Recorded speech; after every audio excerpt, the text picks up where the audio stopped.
This is, I said again. I'm gonna start, and that's gonna become my thing. That's the trouble is I made an emote for "Hey guys," and now I know is gonna become mine. Don't steal my gimmicks.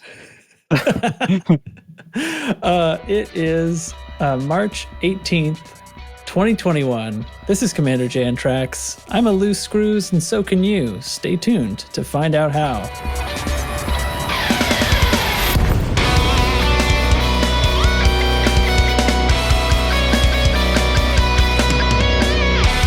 And joining me, this is the Loose Screws podcast, if you didn't catch on. If you didn't know what you were listening to when you pushed the button, I don't know how to help you. Yeah, when you clicked on that link. Yeah. I mean, you pushed play on this, guys. It's not like this is just being broadcast over the air and you've been pinned down and forced to listen. So anyway, it's on you. Wait, what? I don't know. You're the one that I think you made loose screws a verb somehow. I'm a loose screws and so can you. Is that what you said? Yeah, I think it is. I think you're right. All right. It's all making sense to me.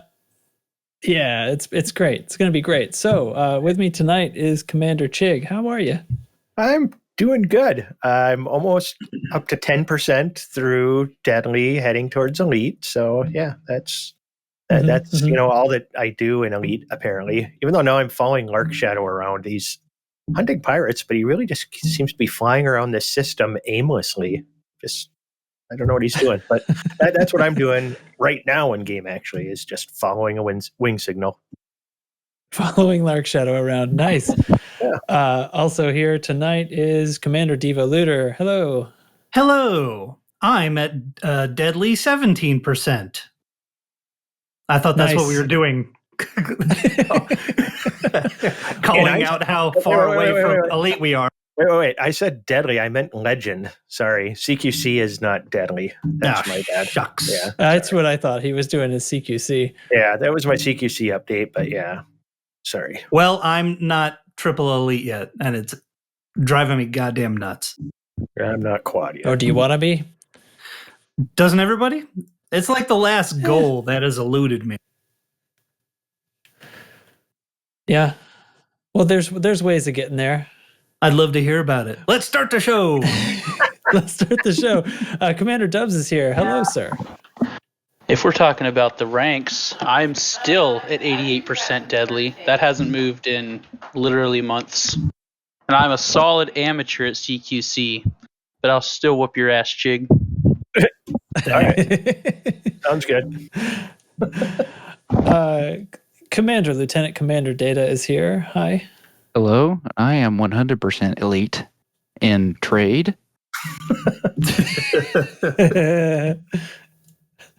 Awesome.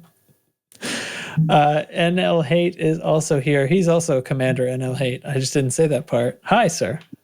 Hey, I'm 100% elite in BGS. Is that a thing? Well, I suppose I gotta go look. It should be. I'm 24% deadly. So there we go. Well, 100% precious. Can we quickly start it and talk about how are we going to get to 100% if you care? Because I do care. Speaking of goddamn another thing on this rank, why the fuck does killing a Thargoid Interceptor not at least get you out of being mostly harmless? Or harmless? Yeah. I mean, since the ranking changes, I don't even know if Scouts is the best way anymore.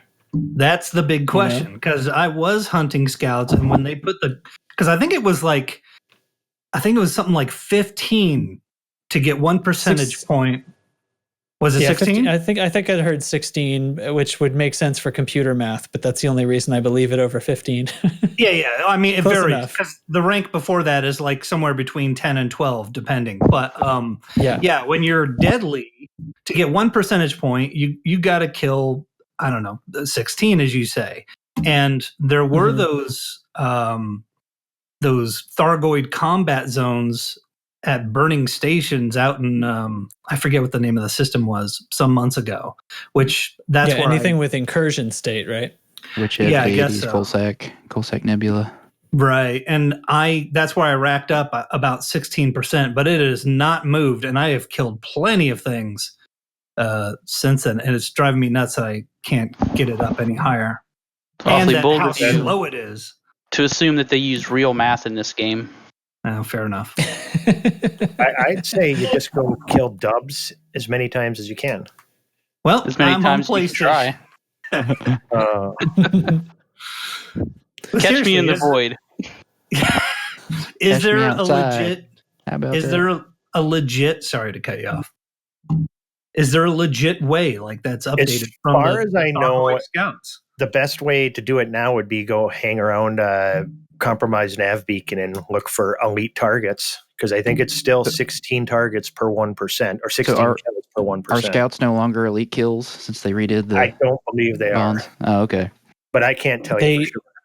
Yeah, I don't think we know how much they dropped. But we know scouts went down and interceptors went up, but we don't know by how much yet. But we know the scout. I'm not privy to it. We do know that a interceptor, what was it, the Cyclops variant, gave a completely fresh commander that was completely harmless at 0%. What, 2%? Yeah. Yuck. Oh, I thought it was like 7. I don't remember. I'd have to go back and look at the screenshots, but it was and not worth that time at all. That's ridiculous. Right before that update, I had a custom hoodie made that said Commander Devo Looter on the chest, and then on the back, the Triple Elite logo. And I swore, I shan't wear this damn thing until I get Triple Elite. And then weeks later, they're like, oh, by the way, we've dumbed down how fast you can. And it's been a slog ever since. I've not worn this goddamn hoodie. Well, I think and now we're getting into the summer. You jinxed yourself by using the word shan't. That was your mistake. Don't blame me, Jake. Just saying. Oh, man. I shan't listen to this nonsense. You're going to the penalty box if you say shan't one more time. I think he shan't his pants for sure. If I go in the penalty box, okay. the guitar is coming out. Oh, God. Okay. So to circle back on this is the what have we all been up to? I'm actually going to say that isn't that what we were supposed to be talking about? Yeah, anyway, yeah.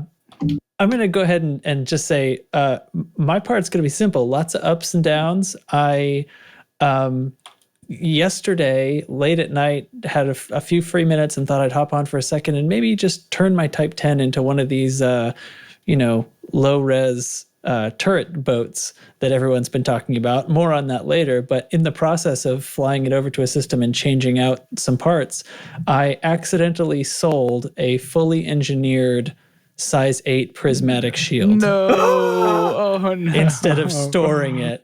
I just clicked that button one too many times and sold it. And I tried desperately to, in my tired stupor late at night, tried desperately to find the buyback sold items, because usually you can do stuff like that. And for some reason it wasn't there and whatever. So did you send a letter it's a game to FDev? Yeah. Dear FDev. So I opened a ticket.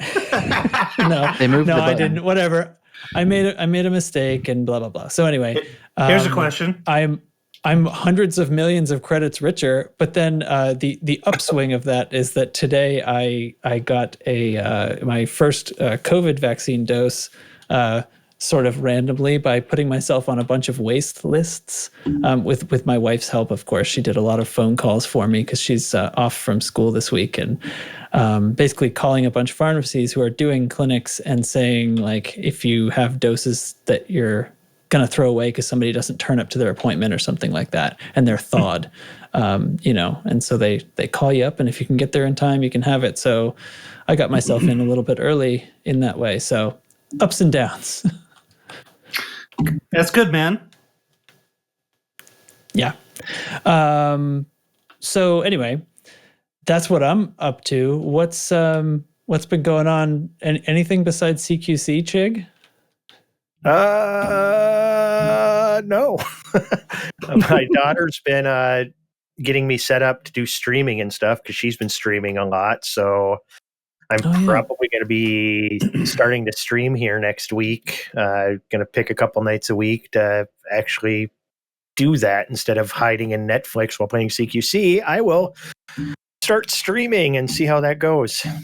Do you think your voice matches your face? Because I find that a lot of these relationships, when you see the person for the first time, you go, "Oh, That's what they look like." Well, my picture's been on the Discord before. Somebody else would have to answer that, and I think the answer was a resounding no. But we'll see what happens. So you don't look like a serial killer. That's good. Every time I've seen tracks, your profile pic on Discord. Yeah. Every time I've seen tracks, he's had his virtual goggles on, so I'm always like, "Ooh, what's he look like under there?" And then I watched his last, the Super Friends this past Saturday, the Super Friends, yeah. And I went, he looks exactly like he sounds. I will say this: I see what you did there, Data. I won't let it slide by without you getting some credit because that was clever. I'm just a short, homely, white, nerdy dude. So that's everyone here. Yeah, I don't know. I remember thinking you looked like I expected you to. Right on. I don't know. Yeah, for what that's worth. I sound stupid. I look stupid. Perfect. I'm not short. Oh yeah, I mean I'm tall. I'm tall too, but I'm always seated when anyone sees me. Did we ask Kate what was going on in his life? I don't think I've asked anybody. I just barely got to you. I was going to go down the line. Hey, you know what? Yeah. Why don't you just all talk at once? What y'all been doing? Go. Oh man, blocks and PC parts and BGS and did some fencing today, and I fell on my baby gate and slit my wrist, and now I look like an emo. It's been a week. What kind of fencing? The one where you wear the mask and the sword. Yeah. No, not that fencing. I'm quite sorry. My brother's Great Pyrenees has been escaping into the neighborhood, so I had to put fencing on his porch to keep her from getting off of the porch to the wrong side of the fence that's on the ground, which is why I thought I was going to be late tonight. But you got it done. I thought I did, but my brother's roommate came out to look for the dog, and she had already escaped before I had made it all the way home. Oh my God. I think I shot. You know what they say? If you love something truly, I mean, you got to let it go. If it comes back. That's true. I don't think it works like that for dogs, especially when the animal control finds them. I would know. We have one that likes to run away. I think the reason she's been so misbehaving is because she's in heat. Yeah, she'll probably come home, but with a lot more than he needs in his life. Looking for love. Gotcha. Well, I have been jumping and jumping for the past week or two. Boy, are my legs tired. Into the penalty box. That's our new detention zone for bad jokes, by the way, for those who don't know. Sorry, that was disgusting. Hear that, Chig? They're coming for you. Yeah. That's limiting free speech. First Amendment rights do not apply here. After we did our Evelyn's Life never stopped me meetup, I headed north to Bagel Point, Bagel Point, made it up to Bagel Point, and then made the few more jumps up to Salami's Reach, and then decided I would head southwesterly and meet the boat over in the Void region. Man, that's a long ways away. Sounds delicious. Yeah. If you ever come this way, make sure you got plenty of FSD injection materials, which I did, thankfully. I was full from visiting the Crystal Forest a long time ago. We did move the boat into a more accessible location as long as you follow the arm, but that may take you 2 to 3 times as long. You're better off just getting the Jumponium material and crossing between the arms. Yeah, I have one question though. You're out there at Bagel Point and Salami Reach. Did you bring cheese?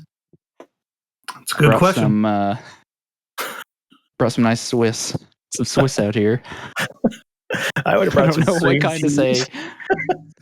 I don't have that kind of knowledge at hand. It's a good exploration cheese. Swiss wouldn't be bad. It's not too lightweight for its overly size. moist. It's got the holes in it.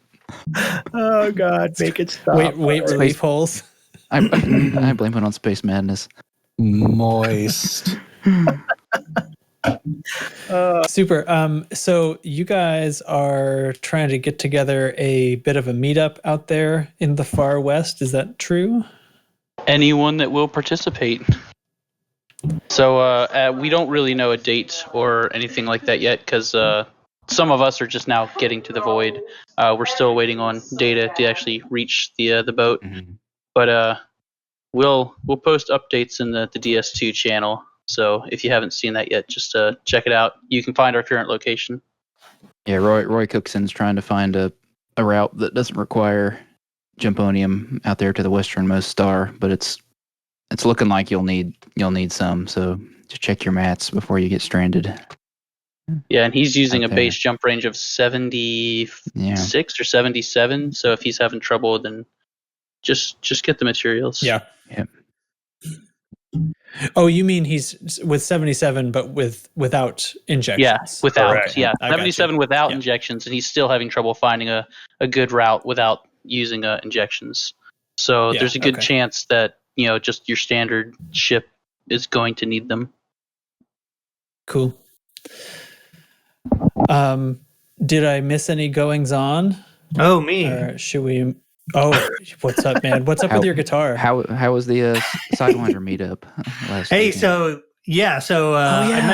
I mentioned last week that Saturdays for the PS4 Squadron I will be hosting and streaming. I didn't tell them that part, but I did it anyway. Weekly get-togethers that we should meet at the Black Rose of Ross 310. That's my flea carrier, and every week different things.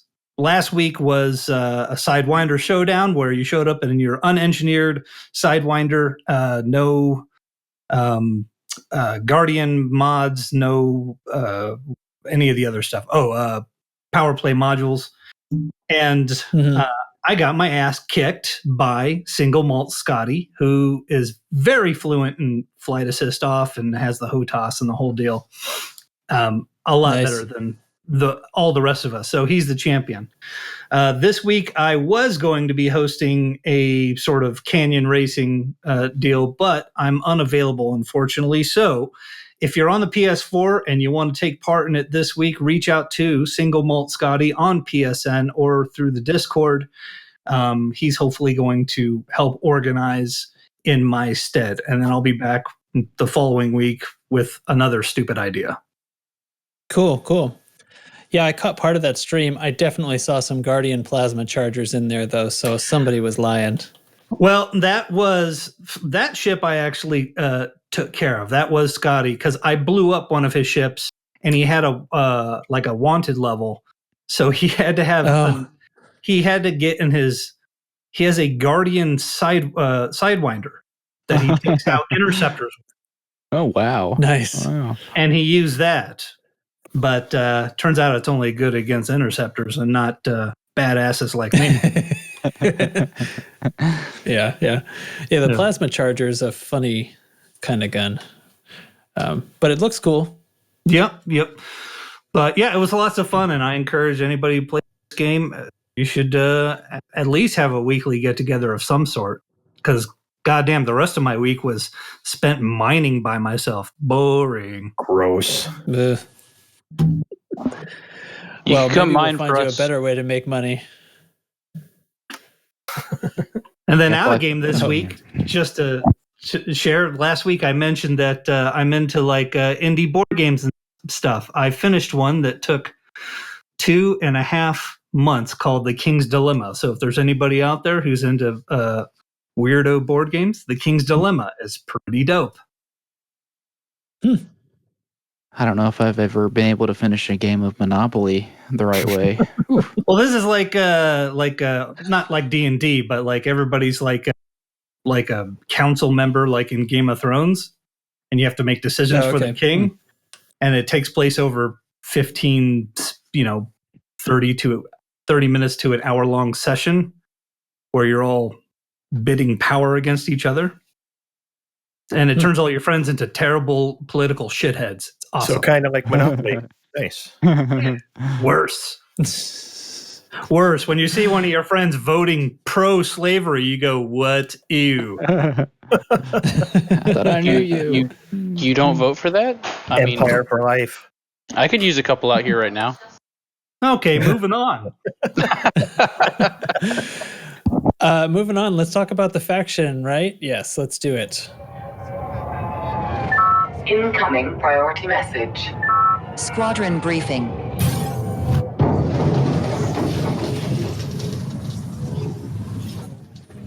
What's up? Did we heal ourselves? Are we better? Are we expanding in the right spot? I don't know what to do.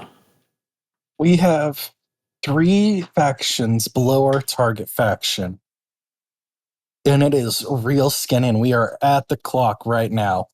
But I know we got several people up in general chat right now working on it. Here, once we get done recording the podcast, I plan on working on it. And, you know, it's looking good. I have a lot of hope. Because it's free. How can someone in the squad help? We got some posted orders if you're available to join the Discord. If you're not in the Discord, you're really missing out. We have so much fun. There's links to the Discord at loosescrewsed.com. You know, you'll find where to get the podcast everywhere else that you're not currently listening to it. I put it right in the show notes too, actually. Hey, so, there you go. If you're listening, chances are you can see the link. Join us on Discord. There's been some fun updates to the standing orders channel too. Now with emojis. Using emojis as reactions to signify how many people are working on certain tasks, so we can be sure to weight our efforts appropriately, which I think is fantastic. Because I've often looked at those orders and thought, well, that's I guess what I would want to do, but what if nobody's doing this other thing? And yeah, so finally, a language that these nerds can understand. Emojis. It's very easy to understand. Also, if you folks here recording or any of the listeners have any trouble understanding what's going on, please ask so we can get it straightened out. Yeah, reach out to don't just NL do something Hate. random. Yeah. Reach out to NL Hate or Nurgle. Reach out to NL Hate. All right, Nurgle's got a lot of weight. Nurgle's got enough going on. Because like for example, sometimes running just a handful of missions for a certain faction, maybe what if they're low influence, can upset the balance of what we want to happen. Yeah. In a certain system. Right. So what you do does matter. It does. And a lot of times it tends to be like, well, I'm going to go work for the faction. And you just drop into whatever system that you saw on the orders and think, I'll just run missions for Loose Screws. And it's on the regular that about half the time we don't want Loose Screws to be boosted. So, yeah. Okay. Cool. Thanks for the update. Al, there's the requisite Craig GIF in the chat. Okay. I think next we could move on to the Galnet news. Oh, yeah. Super Devo, exciting. Super sexy Galnet news.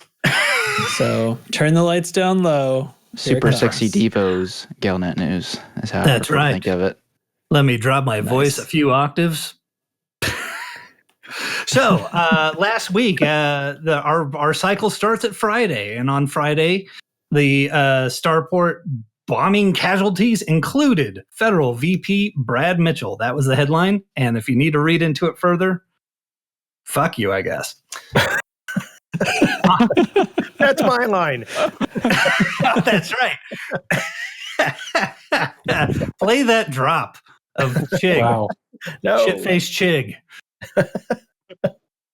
You don't like it? Fuck you. Perfect. So at the beginning of this week, on Monday, the headline was Superpowers respond to the 9 Martyrs attack. And the gist of it is Patreus wants to arrest all the Marlinists and President Hudson blames Shadow President Winters. I honestly, this week's news, a lot of fluff. Any comments? It seems like everybody responds to a tragedy by blaming the thing that they didn't like before they knew about the tragedy. Right. Yeah. Well, following up, on Tuesday, Prime Minister Mahon was rushed to a medical facility because he sat on his own balls. Sorry, I was taking a drink of beer and it almost went all over my computer. He was treated at the medical facility for testicular contortion, and he safely back at work and expected to make a full recovery with a styrofoam donut. If you ever want to be paranoid for your whole life, just look up testicular torsion. You'll be paranoid forever. extra hard pass. On Wednesday, the Anti-NMLA intelligence unit was formed. It's called the Affiliated Counterterrorism Unit, or ACT for short. And I imagine we'll be hearing a lot more about them in the coming months. But essentially, it's an independent anti-terrorism unit, although it's supplied with people from all three superpowers. Okay. So it's all right. I get it. Yep. They have an acronym, Very good. so they're good. We're good. Yep. That's right. So everything's was on the up and up here. That's what I was able to tell. Oh, we're going to see here. These guys, they can be abbreviated. On Wednesday. Like everything in the Marvel universe. Also on Wednesday, Federation scientists continue to research Onion Head for what I understand is to come up with a non-psychotropic medical use. But unfortunately, we're unable to come up with a proper strain. But they have since updated the side effect list, which includes sausage toes, gimbaled urination, and Billy Joel-itis, which is a rare disorder that causes one to speak only in Billy Joel lyrics. And finally this week, in more interesting news, on Thursday. Nice day. On Thursday, medical supplies needed for Starport bombing survivors. They need basic and advanced medicines. You may be right. I may be crazy. But it just may be the lunatic. Come on. No one got that? Anyway. That's the end of the news. Damn it. I was Googling Billy Joel lyrics. You beat me. It ended too quickly. Chig Chat was going to be nothing but Billy Joel lyrics. Damn. Friday night, I crashed your party. Saturday, said I'm sorry. Epic. Nice. Also, if you would like more colorful Galnet news recaps, you could always visit the Bard's Lore Corner in the Discord, where Commander Jay Barron, known as Blame the Bard, usually has very entertaining lore-related ramblings as well. And more accurate, I'm willing to bet. Sorry, it was a slow news week in the Galnet. Far less unfortunately, I think what you might not be realizing is how you've set your own bar. Trust me. This is going to be fun. I'm okay with doing it every week. All right. Thank you. Fantastic. So let's see. I think next in our order of operations is going to be some Chig Chat, right? Yes. It's Chig Chat. Yeah, that's a fact. It's Chig Chat. Where the cheese at? We here at Loose Screws never end a sentence with a preposition. What do you got for me? Maybe Chig is dead. I don't know. He's still looking at Billy Joel lyrics. R.I.P. Chig. I was reading them all. No, I was still laughing from Devoluter's news broadcast. That was epic. I can't wait for next week.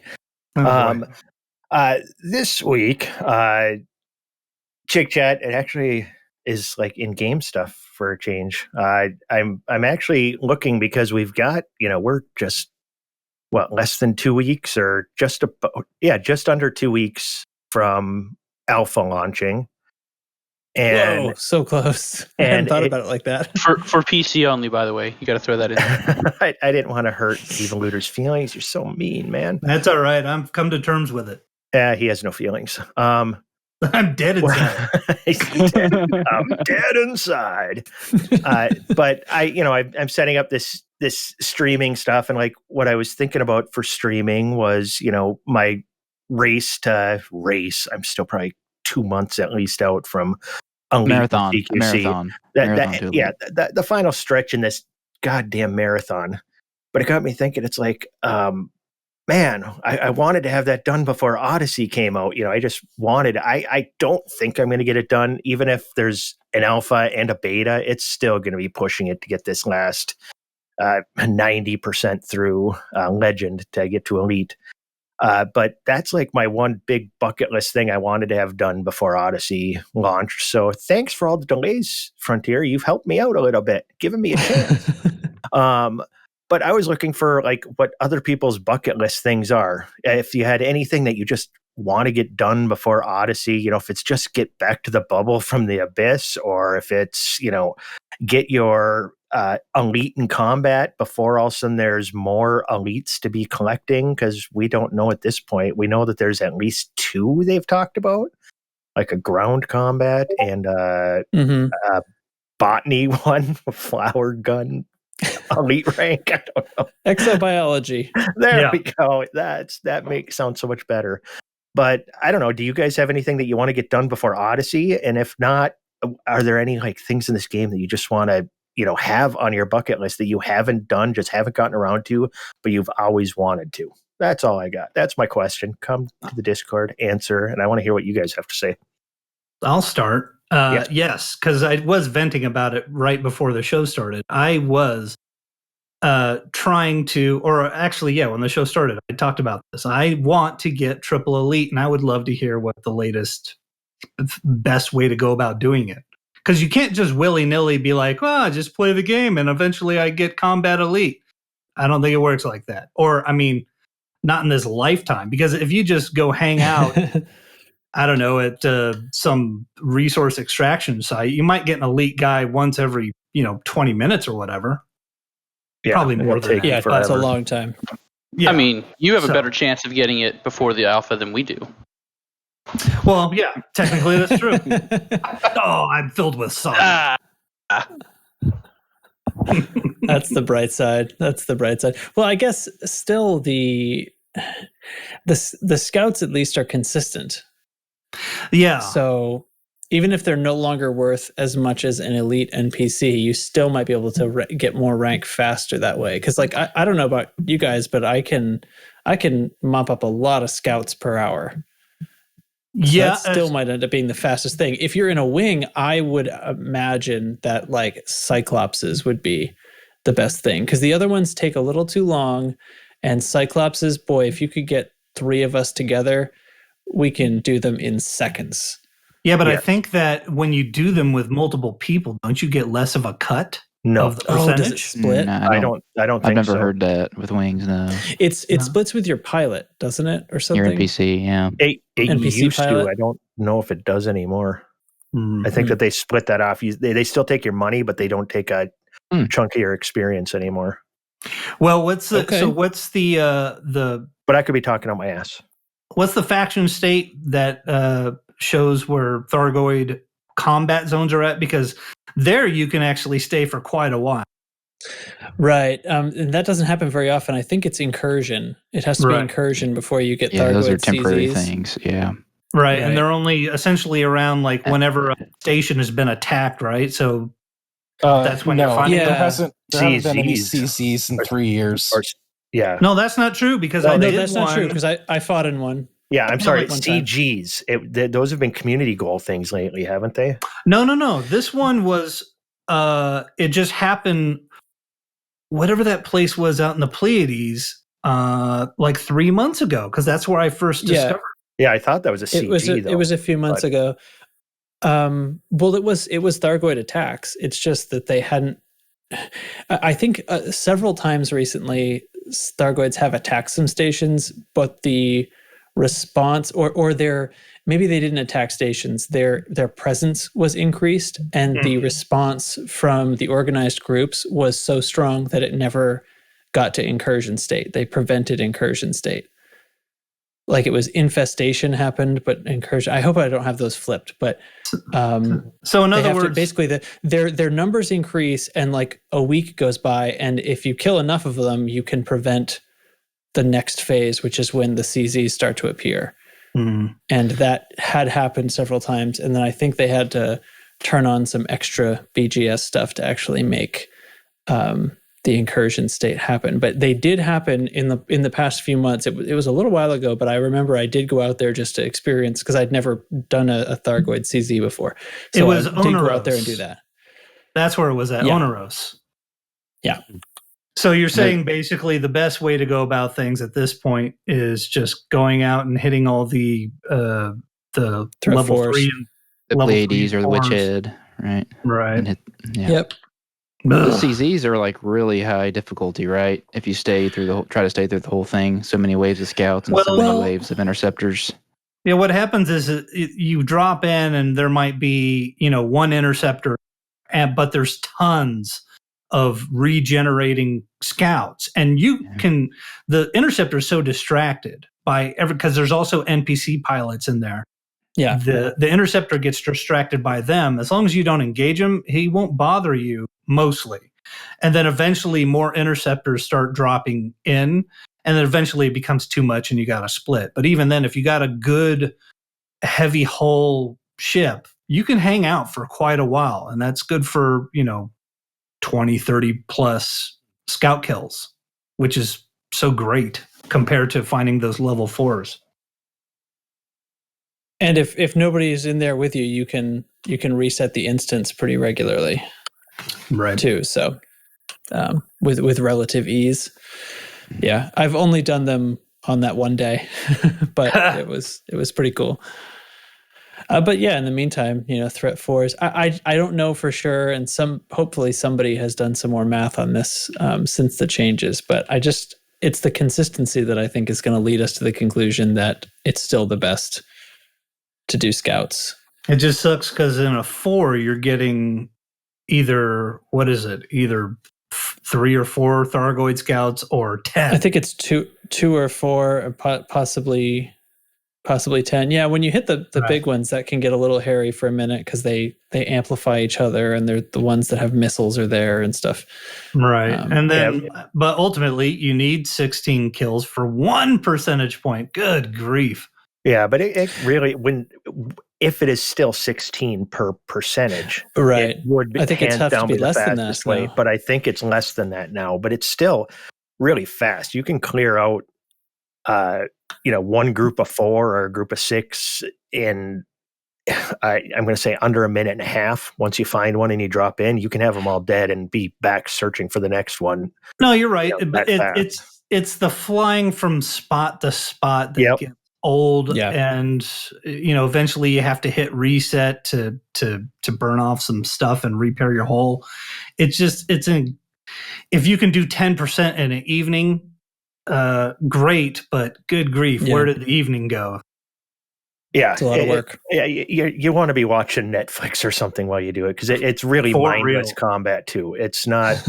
You'll be in no real danger if you have a good ship at all. You go in there with a heavy armored Anaconda. I used my Anaconda because I hate my Anaconda, so having it covered in that green goo and getting corroded to hell and almost dying, I didn't feel bad about it. I just abused that ship, but I had enough armor on it that I could go 2 hours without even having to go back to a station. It was easy, but that was a year ago. Fuck, that's not like it's been recent, so I don't know if what the changes mean. And yes, I do feel bad that I did the farm the scouts to go through the entire rank of deadly just because I wanted to tick that box, because I by the time I got done with that, I was not a better pilot, and doing that was not making me a better pilot. It was a giant waste of time just to check that elite box.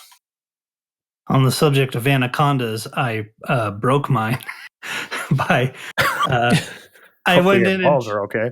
I changed up my fleet a little bit, and I said, you know what, I don't have a multi-crew ship, and I took my anaconda and I changed out the beam lasers for turreted beam lasers, and now it's broken. Turrets? What are you thinking? Did you run out of power? No, I didn't run out of power. It's just weak sauce, man. Yeah, turrets suck. Yeah, I haven't been playing with turrets since I started the game. But the point is I put them in there so for people in the squad to be like, hey, want to go for a ride and maybe knock out that trophy that gives you, that you get for doing damage in someone else's ship? Is that a PlayStation trophy thing? Yeah. Oh, you console people. You're not going to get any Don't new you guys have like a year. Trophies or achievements? No. You don't? Not on Steam, I don't think. Steam, it's possible for Steam to have them, but I don't know if I've ever seen it pop up on this game. No. No, I know that's been something that people have requested a lot, is some kind of achievements. Like people do the Canon Challenge and you don't get any real achievements in game. Get on Anora. There's a codec stuff, but Anora, you can go to Anora or EDSM, something like that, and you can look at things you've achieved, but we're awarded with in-game. with a sense of accomplishment and pride. And the friends we make along the way. Jinx. Damn it. We're such dads. You're all going to the penalty box for that one. Well, this Chig Chat segment is happily long. I will say that I am not chasing any particular achievement. I think I have at least done some of all the things. There's more like exploration stuff that I've just never seen this particular anomaly or that particular anomaly, but I get so tired of exploring. I think I'm going to make an exploration alt and leave it to that commander to do. I can't convince myself to hunt it, and I don't chase combat ranks because I almost wish I could slow it down so that I'm more surprising when people try to PvP me. Being that I've made it up to deadly now, the magic has already largely gone. But oh well. So I have nothing for you. I'm surprised more people haven't utilized or gotten an alt with the intention of not owning a ship or owning one, starting out on foot only. Yeah. Seeing how long it takes. Well, my free account doesn't come with Odyssey. Right. I think I'll kind of be like that for the alpha because I'm so far out when they're taking the snapshot.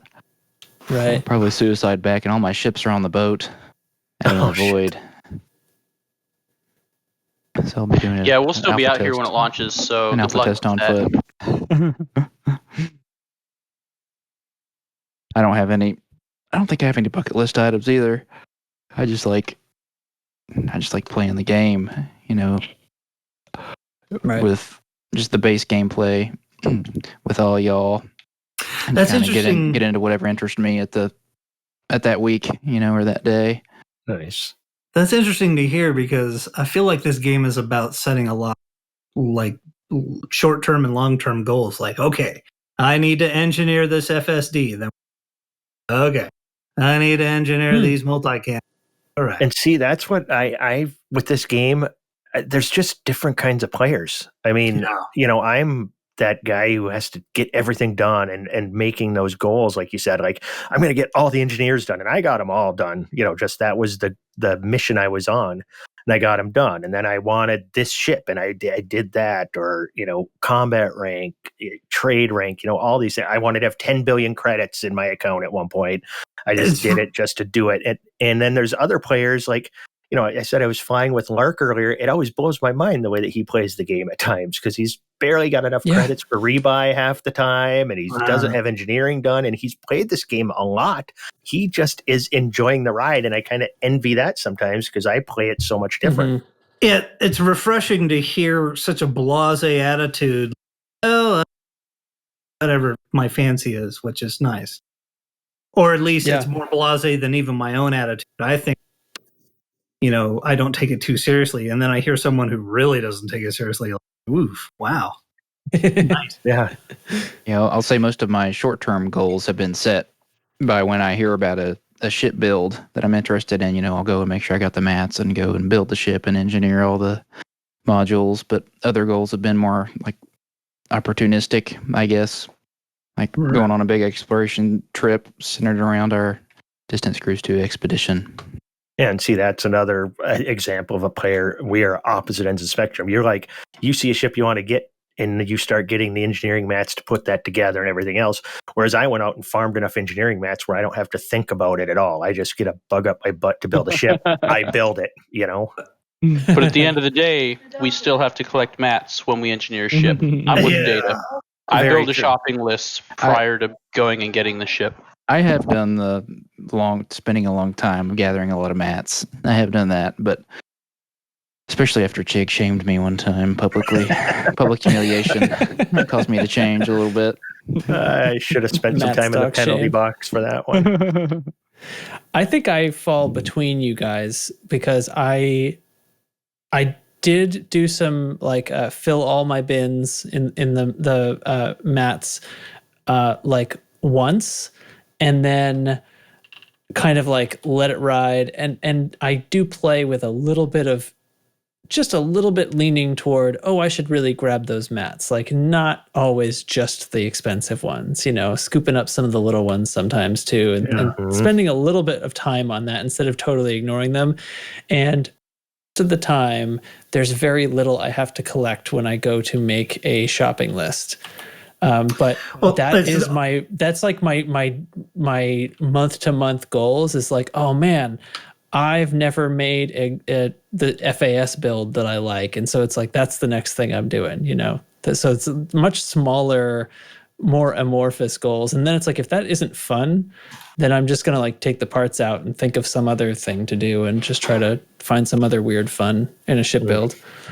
I was going to say one thing, but now I want to say another. What is your dream FAS build? Because, me, I'm the federal guy. I want to hear this ship. DACA. Oh, I haven't tried it yet. But I flew an FAS when I first went to hunting Thargoids because I thought I'll try this out. Didn't like it. It was not good for Thargoids the way I thought it would, so I switched to a Chieftain. But I just put one together that is basically based on ramming. I gave it a very small bi-weave shield that I'm expecting to lose every time I hit a target, but it comes back in 29 seconds. And it's got a lot of hull, and it's got pacifier frag cannons and pack hounds in the size 2s. So I've never done something where I was intentionally trying to ram stuff, and I think that's a good ship for that. So let's try it. Nice. It might be the best, but even with its great maneuverability, I am shit for aim. As bad as I am just shooting at people, trying to hit them with the ship, I'm even worse. You just need a big ship. I love ramming shit with my Type 10. I don't know why. It's just so much fun. I built my assault ship as an easy mode BGS hunting pirates ship. It's got just gimbal beams and gimbal multi-cannons on it. It's easy to stay on target. Mine has 4 plasma cannons or accelerators. Oh, that sounds awesome. It's fine. The problem is I didn't engineer it correctly. I think I went 4 efficient, so it stays cool enough, but it just doesn't have the finishing power that I would hope that it would. Oh, efficient is the only thing I ever use on plasma. Yeah, I think you got to go efficient. I'll post the link in the ship builds. Yeah, Discord. What about you, Mr. Haight? You've been quiet for a long time. A DACA? DACA? DACA. All multis? All multis. Autoloader. Rapid fire. Oh my God. Okay, so Chig Chat is FAS talk. Is that what it's turned into? It's landing. Yeah. Well, get with us, the listeners. Get with us in Discord and let the bucket lists reign. We want to hear them. Let's go on and talk about some stuff. First, quickly, of some images popped out onto the Twitters of some of the handheld gizmos that your friends and mine can all be using when Odyssey comes to us all and we can run around and play with our gizmos. Yep, that's right. So I believe we've got Zippy Zappy, Scanny Wanny, and Cuddy Cuddy. So... This is a terrible explanation to people who don't follow the Elite Dangerous Twitter account. There's a taser. Well, if you, what else? Is that the Zappy There's Wappy? a possible taser. Actually, so it's interesting. Yeah, the thing that tickle pistol. The thing that can the thing that can siphon energy as well as overload door panels seems to work both ways, but it's described as being able to provide extreme electric charges at a short distance, which just sounds very much like it'll be useful as a stun gun, doesn't it? Oh yeah, it certainly does. Non-lethal weapon. Yeah, but isn't there talk that they don't really? Lave Radio is talking about how they can't have non-lethal because then you could kill somebody after, and then that's considered an assassination or something, and that's against their PEGI rules or whatever they're called. Right. It gives them a different rating for some reason. Yeah. Apparently that's real. Which is the most asinine thing I've ever heard. In order to avoid stunning somebody and assassinating them, just assassinate them. You know, it's like, right. It's like, don't stun them first. It's okay to murder them. The world's weird. Europe is weird. US is weird too, dude. What's the other two tools that's been posted? So one of them is like a, I believe it's I'm forgetting the name. Profile a device that analyzer. That's the one. That's the one. So this is where you'd scan and copy somebody's credentials, I guess, in order to use those credentials for seemingly legitimate access to a door area. These are all door area gizmos is what's going on here, right? Because so profile analyzer scans people and also steals their stuff. It seems that each of these is a bit of a multi-tool. And then the what do they call it? Is it called a plasma cutter? Arc cutter. Yeah, the cuddy wuddy there. Yeah. So it seems like a big part of the gameplay will be access, gaining access, and how you want to do that. Now, are we wearing like a utility belt with all of these, or we got to choose one depending on our suit? How's this working? Yeah. Maybe some suits can carry more than one. Right. That's a whole lot of stuff to be carrying along with your rifles. And I hope if you carry a rocket launcher, you can just blast the door off. You're gonna need one of those Batman utility belts with all this shit hanging off of you. That's what I was thinking. Huh. We shall see. Okay. Well, cool to see cool graphics.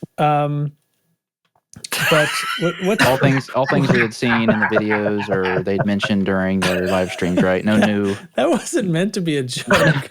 I know. I mean, it was. Hey, look at these pictures of these pistols. Smart. Oh, yeah, they're space pistol pictures. They're all the plasma go pistols from Halo. That's basically what they look like. They do look like that. Yeah, with the rail that goes along the bottom of the handle.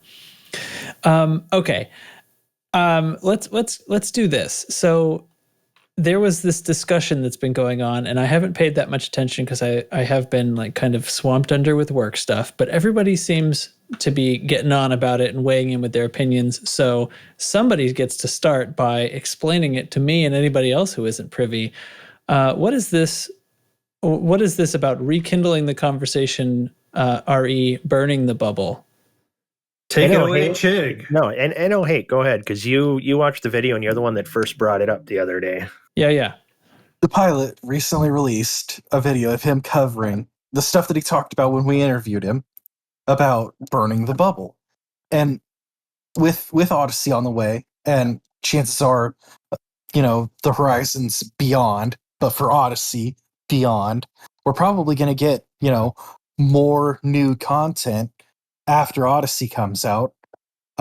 And maybe at the 1 year anniversary, we might start seeing, after the consoles get Odyssey. Sorry. And some time for them to enjoy it, we might start seeing, an opening available for FDev to take, a burn the bubble approach to get, more human habitation further out in the galaxy. We have a whole galaxy, and we've only explored like 1.25%, less than 1%, less than 1%, less than 1%, yep. Less than 1%. It's pretty wild. Yep. Yeah. And especially watching Operation Ida work. I haven't peeped at their Discord today, but I'm sure that one of the stations is probably already done. It's obvious that doing trade missions for 1,000 light years isn't a big deal. We can haul stuff to the Coalsack Nebula. We just colonized that. Right. We can haul hundreds of thousands of tons of stuff to Colonia or Explorer's Anchorage because we've done it before. There is nothing stopping them from at least building new human habitation mini bubbles further out in the galaxy. Well, can I ask a question? Is the pilot alluding or I don't know, guessing that this is going to happen, or is he hoping something that will happen? He is not privy to any inside information. It is purely him speculating. Okay. I think that this is because this is a sandbox game. This really is all about well, it's two parts. One is the players. The players have to be motivated to go, we're going to start bumfuck, Beagle Point or wherever. And then the other part is that Frontier then has to destroy the majority of the bases that are in the current bubble. It has to make it unappealing for people to want to stay there. Hence, burn the bubble is what he's going with. Is the Thargoids come in and destroy things, then all that. I just don't see it realistic. The powers move to different areas of space and stuff. Honestly, the whole thing was kind of ridiculous to me. No offense, Mr. the Pilot, but I like the pilot. I'm towards him. I like his videos and stuff too. He and I like some of his ideas, but other times he come up with some stuff. And this idea, I just don't like not even a little bit. I mean, I like the idea of another Colonia type, outpost out away from the bubble, or 2 or 3 or 10 of them. I don't care. But if all of the powers, like the bucket list thing I said before, one of the things on your bucket list could be I one day want to go to Ashley and Duvall's corner of space because everything's so spread out. I just don't think especially for newer players, this is a good idea. Most of them complain that they got to jump, it takes 10 jumps to go from one end of the bubble to the other. Now they'd have to take, 100 jumps to go visit one of the other superpowers and unlock power play modules or anything like that. I'm just not a fan of the idea. Now, if you want to do some kind of burn the bubble kind of thing, I don't think the idea of burning the bubble is to spread us all over the galaxy, because that's what explorers do, and other players want to play their BGS, play their power play and stuff. So keeping that in a more reasonable traveled area is good. And you see the shape of the bubble, and you do power play, and you look at the galaxy map with the way that it forms, and the boundaries are always moving a little bit. You want to do a burn the bubble type situation, make Thargoids a power play type power of some kind on the edge of the bubble, where they're moving in and their influence is like one of the powers, and it can work its way into the bubble, and different BGSs, player factions and stuff can be fighting to hold their systems. And you could have missions to push back the Thargoids, or if you want to work for the bugs, there could be missions somehow where you're working for the Thargoids and you're trying to help burn the bubble, but let it happen organically, kind of, along that route, especially with all the stuff right now. We don't know what the hell's going on with the Thargoids and the NMLA and everything else. It seems kind of like picturing like an ebb and flow is kind of what you're talking about. Yeah, an actual war kind of going on, where we have to hold them off, and they kind of get their corner of space. And if you go into that area of space, it's going to be, hyperdictions happen, and you can't just go in and scan for Thargoid signals and go farm them. If you're in that area of space, you're gonna get fucked up. And this has a room in it for new players, right? Like, because that's because the they thing could avoid that area. Me. Yeah, like because you can't. I mean, burn the bubble. You have to kind of destroys the whole like lore and mystique of the game, right? Is being able to see like the Sol system and stuff like that. Mm-hmm. Like, absolutely. So, well, it seems like a good idea on paper, at least the pilot's concept, but in a way to sort of spread out in all this open space that's been essentially untouched, even if it were to put the main superpowers in their own little mini bubbles in 3 different portions of the galaxy. Problem is that they would be so far away from each other. The idea of one engaging with the other would never happen. Yeah, and kind of too. If they're away from each other, you don't really have the conflict and them kind of balancing each other out because they're just in their corners. Right. Yeah, and they're left to. I mean, from a storytelling point of view, they're left to just operate without conflict forevermore, until, a billion years from now when they eventually cross paths. I just don't see it. But it's not a bad idea on paper. I don't see Frontier doing it. Yeah, I mean, don't get me wrong. It's their game. They can do what they want. If they did some kind of crazy shakeup like that, I think it would be definitely interesting, especially in the beginning, for the old school players, especially because it would just change everything so much. But right. I just, once again, just all that's really doing is just making the bubble the whole galaxy. So all it's doing is just adding travel time, really. Right. I will say that at the very least, though, there should be 10 pit stops, that go around Sagittarius A. That it could be 7 or 8 systems that make up a little bubble, and maybe there's a dude out there, and maybe if you want to make that run of going around there, instead of having to go to people's, is it IDA, their fleet carriers that are positioned out there, I think SSA. Yeah, I think that FDev should have supplied that on their own, and it can make it some sort of story canon. I don't know why we as a player base had to provide that. And that's I think they see it as better because players did it. A player mechanism to own stations, to then systems begin to, attract colonists and become populous. Yes. If there was a mechanic in place for that, yes, then I'm 100% for it. You Yeah, get a large faction that wants to live out in the abyss, say, for instance. We want to get as far away from mankind as possible. I don't want COVID. And they go all the way up to the abyss and they start assembling a station. You're bringing, you're collecting materials and everything else. And all of a sudden you're out there and other people are like, man, they're way the fuck out there. Let's go live with those guys, And even if it's a squad they're creating their own little Jerry Jones style compound. Is it Jerry Jones? Who's the Kool-Aid guy? Jim Jones. Jim Jones. Thank you.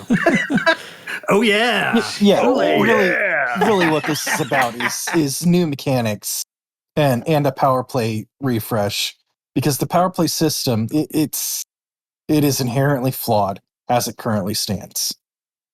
Yes. Well, tell me about that then, because this is what I don't understand. Every time I hear burn the bubble, it just seems like that breaks MMO rules in a way that's untenable, because the game still takes on new players. So unless you were to cut it off and be like, okay, now everyone who's in the game now, you get to play this version, and then we're going to preserve this other timeline for when people join the game new, and when they've played for 3 years, they'll get to experience the burn the bubble. You know what I mean? It's like that kind of thing. So how does this happen in a way that doesn't actually prevent new players from joining the game and having an experience of actually starting the game that is similar to what we had. I suppose you could but solves any problems. You could create a character, and one of the things is who do you align your the alliance. You end up going to the alliance portion of space. That would be my only idea. It's gonna, in order for this to really work, it has to be a multifold solution. You don't burn the whole bubble. Obviously, if we lose Soul, the whole player base is going to be taking action to save Soul. We live here, but like if southern half of the bubble is constantly being raided by Thargoids or other stuff, Winky Face, it's going to give the human population that typically lives in the south side of the bubble a very firm reason to not live in the bubble anymore. Just like when Thargoids first started attacking, the mass exodus from the bubble to Colonia happened. It's going to follow a similar path if that happened again. But in real life, you have to think of logistical solutions to problems that haven't happened yet. Colonia is going to run out of resources if everybody moves out there immediately. I don't think that they can, because the whole idea is that the bubble expands. Right. So obviously you're going to need more infrastructure, and a good way to get more infrastructure is to have more space stations. You don't have to have them all piled up on top of each other in that one nebula where Colonia is. Right. We could start putting them everywhere. There's several permit locked zones that we could land scientific outposts at. Like where I surveyed late last year, looking for brain guardian structures. We didn't find a single guardian structure at all. Just more permit locked spaces. Out by Colonia? About 14,000 light years north of the bubble, straight towards Sagittarius A. Permit locked? It is a very large permit locked area at the edge of that sector of the galaxy. Who's in there? It's surrounded by brain trees, so I'll give you 2 chances to guess. Oh, I see. He means guardians. I mean guardians. First guest guard, second guest ends. Yeah. Okay, the Guardians were an advanced... What about ions? Or they got killed off by an advanced AI, right? So what if they burned the bubble by the all these Guardian modules and Guardian tech we have on our ships? Every ship you have with a Guardian FSD booster or a Guardian weapon gets blown up or just simply taken over. If only somebody just got a whole bunch more funding last week to study Guardian technology. Womp, womp, womp. Bum, bum, bum. Yeah. Okay, well, gosh, I do have a lot of Guardian tech. That's basically... Gosh, it just left my mind. That's the plot of some movie. Shoot. Well, because of my fear of AI in real life... Battlestar Galactica. Well, exactly. But I've got a genuine fear. I swear we're all going to be killed by this technology we're making. The robots are going to kill us. I put tinfoil hat, all that stuff. And I thought about playing my character for role play reasons, refusing to ever put any Guardian tech on his ships. But then the Guardian FSD booster is just so fucking good. I'm like, I want to jump farther. Who doesn't? So yeah, I'm hoping for another wave of Guardian FSD boosters where they kick you up into a percentage as opposed to a flat wormhole 10. Generators. Yeah. Mm-hmm. Right on. Okay, so all right. I think that sounds pretty good. You always laugh when I try to. I'm trying to like. That one sounded stupid show.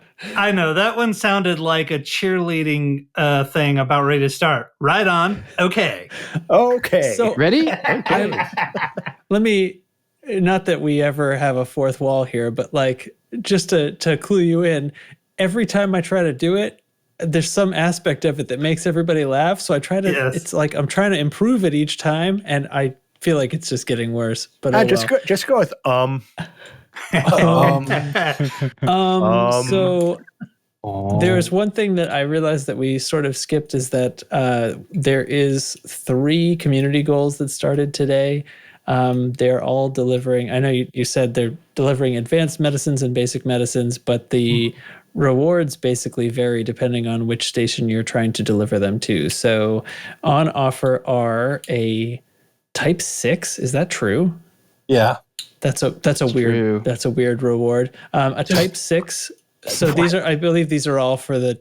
I don't know. Whatever. Wait, let me stop you for a second. Fine. I'm biased. What the free ship they got for the other community goal, was that ever determined if that was a 0 rebuy on that because you got the ship for free? I haven't heard either. I've been wanting to hear, but I haven't heard. It was top 10 commanders. Yeah. So is this free type 6 a top 75%? Yeah, they're all top 75%.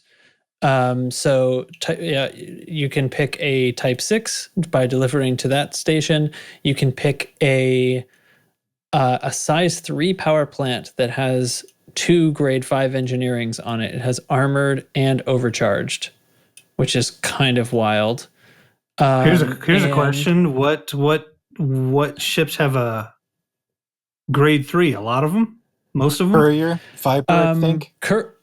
Courier can... I think Courier might be able to use a 4, but I sometimes put it... I don't remember, actually. Courier actually can make really good use of a overcharged because I've often needed to overcharge it.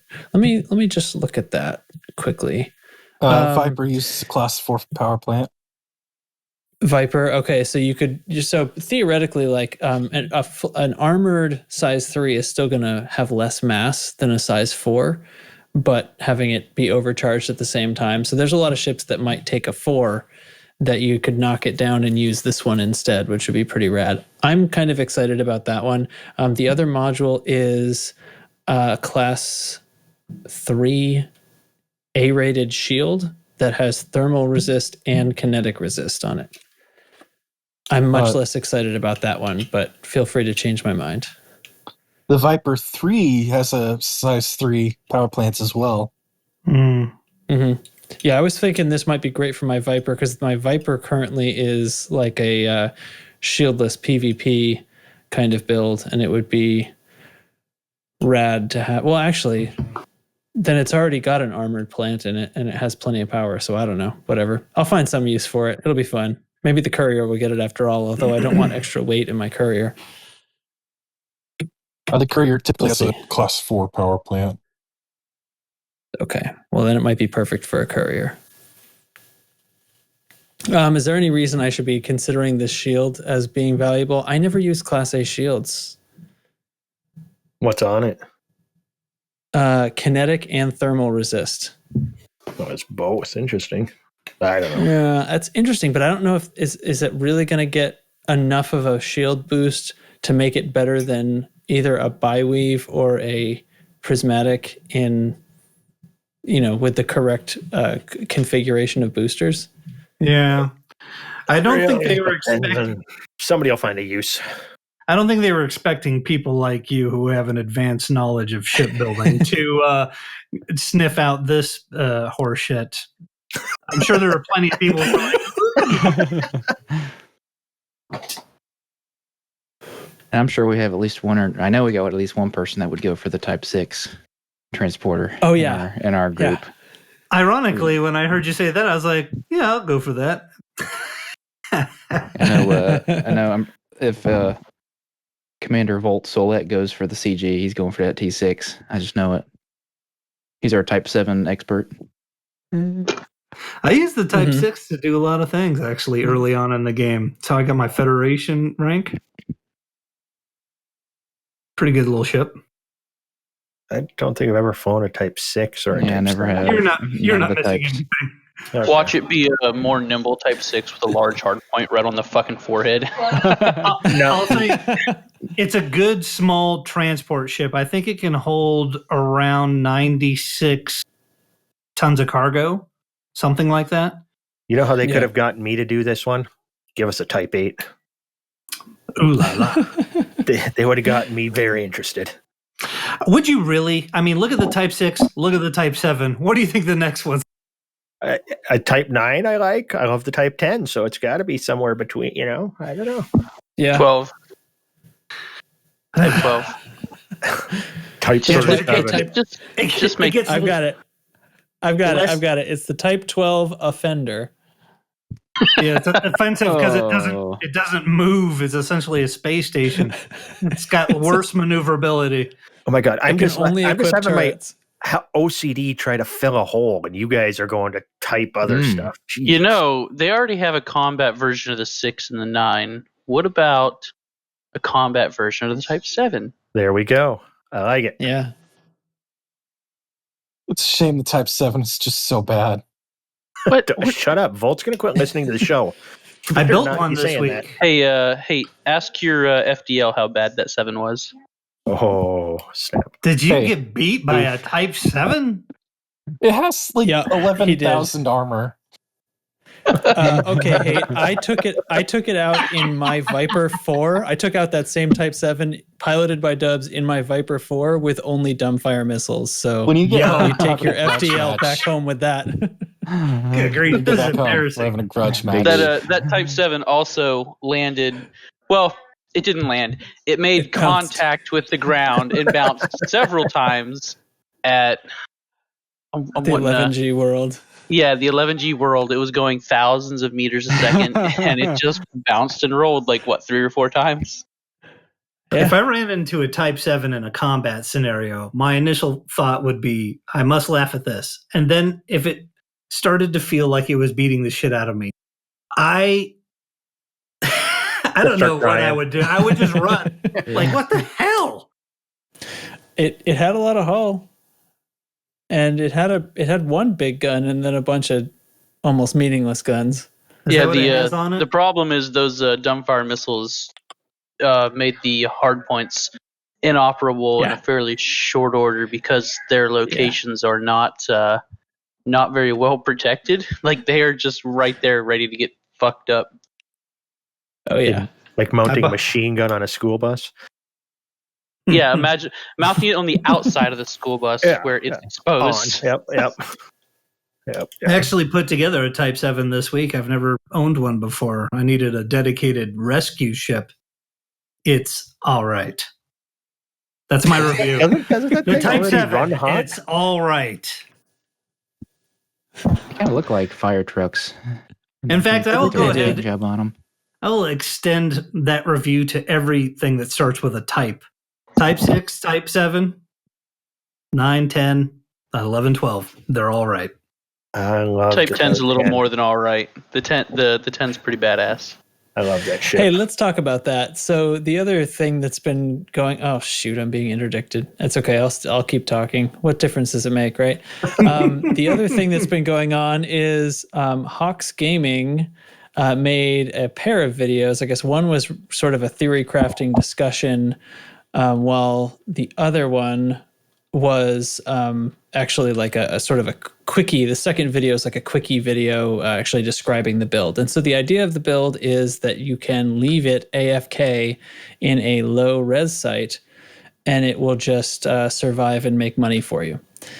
Anybody want to tell me in detail about this? Or I did look into this a bit, obviously, right before I accidentally sold that size 8 prismatic shield that I totally engineered. It's a Sidewinder. The idea is you get as beefy as a ship as you can with as many turreted hardpoints as you can, and a skilled NPC pilot and a fighter, and you park it in a low res site with some cargo, so those pirates attack you for your cargo, and your turrets take them out while you're working or sleeping. So what do you do? You stack massacre missions. So the reason this is actually worth money is because you have to be in a low res site or you will get killed.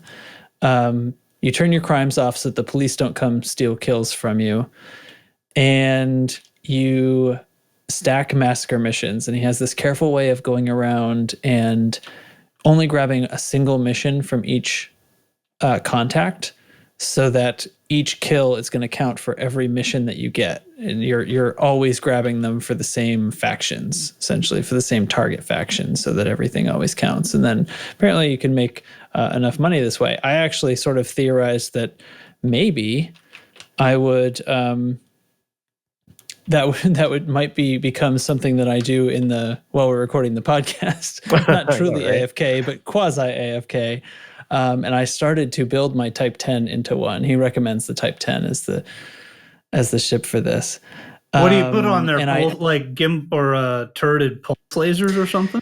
Yeah, so he had all turrets. He had pulse, and I think two of the large ones were beams. I looked at the build and kind of thought it can actually fire a lot longer with fewer pips and weapons, obviously, if they're all pulses. So I actually put that on mine, and I had all the parts because I already had a Type 10, and I was just needing a different shield because a prismatic shield isn't going to be the right thing for that. I'd rather have a biweave. I think Hawks Gaming used an A-rated, actually. But I put a biweave on, and then I got all the guns. I'd never have turreted guns, so I didn't have any of those engineered. So the shield and the turrets don't have engineering. I never took it out. I never actually flew it to the engineers to fix that about them. But will this solve my combat problem? My triple elite. Well, so the trouble though is you're going to be encountering NPCs with very low. Boom! Well, I don't know, very low, but they probably won't give you any experience. You might never encounter anything deadly or above in those. Damn it! So it's really just about credits when you're not doing something else on your computer, kind of thing. Well, I mean, if it's about credits, how fucking bored are you? I mean, it's not really hard to make money. Just playing. Yeah. What did you're so desperate. How did that strike you guys as far as the money making for? Did anybody watch the video? I haven't seen it, but just from what I've heard, I don't think that this is a game that you necessarily. Yeah, what was it? They were saying 200 million over an 8-hour period. Is that? Yeah, I mean, you can't compare it directly by time, right? Because it's not active playing. But he felt like you could make a few hundred million while you were at work or asleep. Like, like that amount of time away, just sitting there. If you stack the missions, they talked about it on Lave Radio a bit, and they got into the side of it as like, is this cheating or whatnot? You get that line. Right. It's like, that's the other question. Is this cheating? Is this an exploit, or is this just clever use of game mechanics? It's a clever use of game mechanics, I guess. I don't think DevDev has to do anything to stop this, because it is, building the right ship, going to the lowest, intensity, extraction site, and you have to, grab the right missions and stuff. I just don't think, and it's not like it's 200 million an hour you're making not sitting at your keyboard. So if somebody wants to do it, I really don't have a problem with it. I think they should have to do it in open, but so he actually specifically said, don't do this in open. Yeah, God, no. Yeah, you'd get fucked. But actually, so to the, I mean, on the topic of like, is it okay because of botting? It isn't botting, but effectively it would be the same as botting I guess it becomes bad if you're affecting the BGS in some way, right, without actually being there. But as far as like how much effect you're having both on your credit balance and on your and on the BGS, like you got to think like this takes like 8 hours while you're at work to happen, and you do all that mission hunting before, which has to take a long time. I'm picturing going around to all the surrounding systems around this low res site, checking their mission boards, possibly waiting 10 minutes to flip their mission boards. It seems like actually a huge in time investment, considering the takeaway might be 200 or 300 million. You just got to get up at 3 a.m. I'm not that excited about it. Yeah, exactly. You got to prep this before you go to work, and I don't know. Yeah, my computer's farming crypto while I'm at work. I can't be playing this. What are you talking about? I need those precious hashes. This is just I'll try it out maybe when I get back to the bubble. It's a use for my Type 10 that I've bought and I haven't used for anything Yeah. I generally frown on this kind of lazy behavior. Like, I built a ship and I don't need to play. I just shit on all day. On the other hand, it's not hurting anybody and it's not really helping them much. So who gives a shit? Yeah. Somebody took the time to work it out and give it a try. I've got no problem with it, like at all.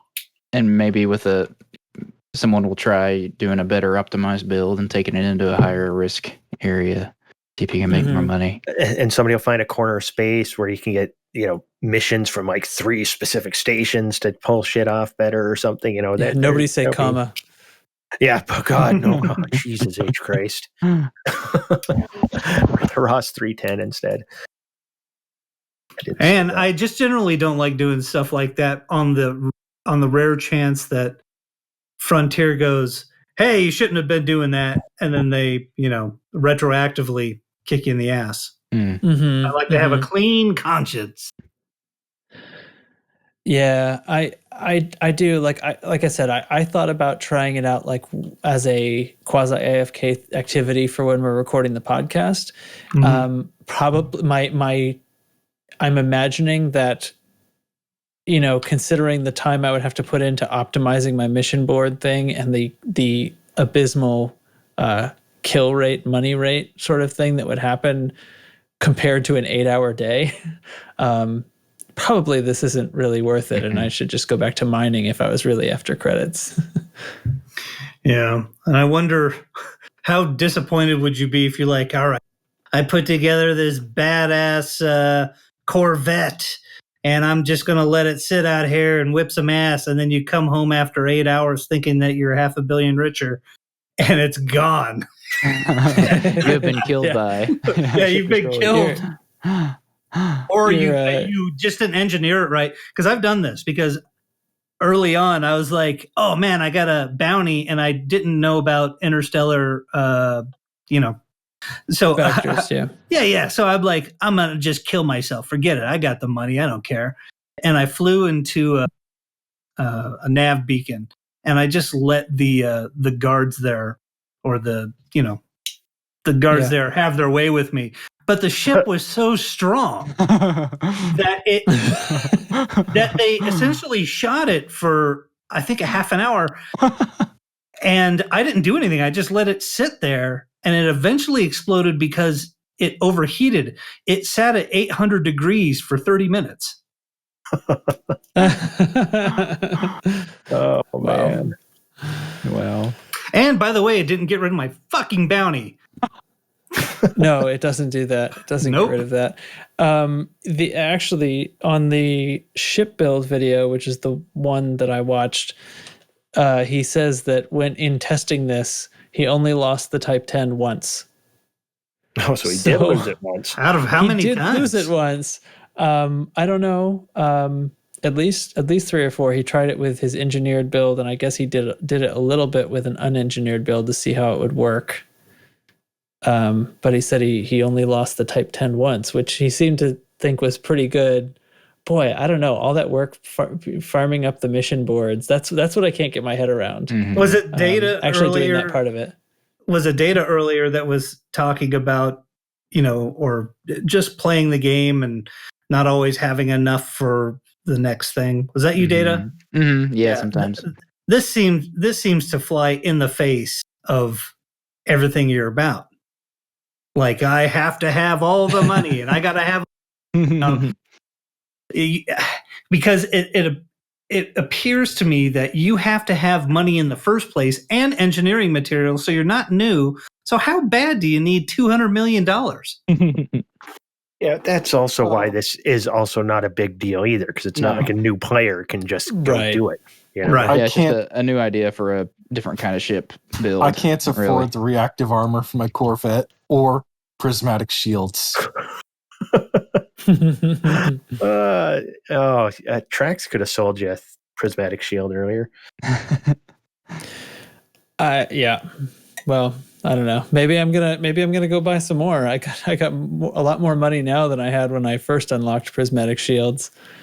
I might have only bought one size 8. Jeez. Oh. I don't think I have, but I don't have a ship that I use it on. Like the size 8 is only ever useful on the cutter, and I'm not gonna fly a cutter. What's the matter with you? Yeah, me too. Kiss my ass, cutter. I'm all drop ship. Yeah. My cutter, when I'm transporting shit, I'm using like a size 6 or something, or size 5, just so I've got enough shields to get away from an interdiction. There's a 5 on mine. Yeah, yep. I'll never put. I should sell that 8. That'd give me a nice chunk of change. Over 200 million. But you know what? I bet you it's all engineered. No, I'm going to keep it. Hey, speaking of earning 200 million, there's a good way to do it, and it doesn't even cost you 8 hours while you're at work. I know, right? But that's, I mean, money when you get to a point. I mean, like, just run a few missions a week and you can afford the upkeep on a fleet carrier. You know, this whole whining about upkeep cost, it's really... I thought it was going to be worse months ago. And ever since I've gotten the fleet carrier that I have not worried at all. Yeah. No, my credit balance still keeps going up rather slowly, but I'm not trying to get credits. I don't mind. I just run a few missions here and there. Yeah. The payouts have gone up considerably. Yeah. A couple hours a week and a has-res and you have it paid off. Right. Mm-hmm. And that's which is what I want to do anyway. Yep. Right. Exactly. You don't want to feel like, my big problem is like, I don't want to feel like this is like some job I have to do where I got to clock in and go, mine of all things. I want to mine because I want to mine, not because I'm forced to cover the costs of, the fleet carrier. It's not been that at all. It's been pretty fantastic. Nope. Yep, absolutely. Not since I bought mine and I had a little money help in the beginning as we were passing that all around the squad early on. Yeah. And so the first maybe 4 or 6 weeks, I was like sweating it a little bit. I was never really in danger, but I was thinking about it, but not since then. Credit where credit is due. I had money help as well, thanks to Scotty. Mm-hmm. Okay. There, that's what you guys wanted, right? Yeah. So that's the AFK Type 10 discussion. Everybody feel good about that? Yay! Hooray! Anything else? Devo needs to pop off here in a moment. Anything else you want to squeeze into this episode? Reach out to Single Malt Scott if you're in the PlayStation 4 or PlayStation 5 crew, as it turns out. And want to be part of this Saturday's squad event, which last I checked will be canyon racing. So get yourself a Cobra or a Mamba or a Viper. Type 9. If you want to block up the canyon. Plan. And do it. Give him a shout. And that's all I got. And on that note, I'm going to slowly creep out while you guys close out. Good night, buddy. All right. Thanks for hanging out. Thanks, guys. Any other news and business on the show in general? I got nothing. Cool. I got nothing. Time. Plenty enough time. So yeah, then there's just going to be let's do basic, like, thanks for listening to the show. Find us in Discord, links in the show notes. There's also a website, loosecrewsed.com, where there's really just links to our other stuff like YouTube channels and things like that. You can find most recently we were part of the Super Friends discussion stream about the upcoming Odyssey Alpha, which involved Commander Burr, Commander Plater, Down to Earth Astronomy, Elite Week. Fun times. That is up on YouTube and on all of their channels, of course, because it was a big party. And there's also our merch store there where you can get hoodies and mugs and stuff like that, which is tons of fun. And that, I think, everybody's getting that. Everyone in the USA is getting their stimulus check, so might as well spend it in a good place. Yeah, that's right. Buy merch. Yep. You have no excuse but to buy our merch. Yep. Okay then. So that's just it. That's nothing left but cheese in the penalty box. Oh no. What cheese surrounds a medieval castle? Mozzarella.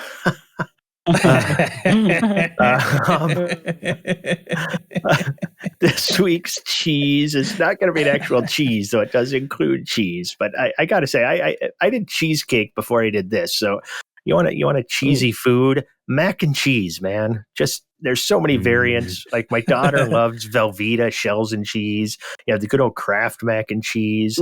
But I mean, you can go any damn pasta you want and just melt some cheese in it. Some heavy cream to get the right consistency, maybe, and then throw some breadcrumbs over the top. Put it under the broiler for just a little bit. And you have mac and cheese. Ooh, you could even go all gourmet, chop up some hot dogs and throw it in there. You can cook them There's first. There's nothing gourmet about that. Lobster. There we go. I'll gourmet it up a little bit. Right. Here we go. Bacon. Your ghetto lobster. Some bacon on top. Oh man. Yeah, there's so much you can do, but just good old fashioned mac and cheese. Stay cheesy, everybody. Do it. All right. Thank you, Chig, Dubs, Data, Hate, Devoluter, who is already gone. Thank you all for hanging out. Thank everyone for listening. Come hang out with us in Discord. You got it in at the end too. Fuck you guys. That's it. That's the podcast. Stay loose, fly screwy. Now I got to type to Craig. Justin, cut this all out. Good night, Craig. Good night, Moon.